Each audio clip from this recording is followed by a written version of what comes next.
Hello, I'm Jennifer Peterson, Vice President, Members and Brand at the Han Company.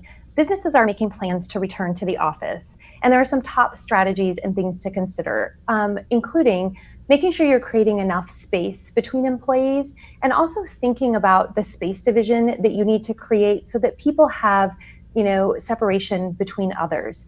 In addition to that, think about the easy common hygiene practices you can implement into your facilities, as well as choosing the right products that are easy to clean. And all of this will instill confidence in your employees as they return to the office.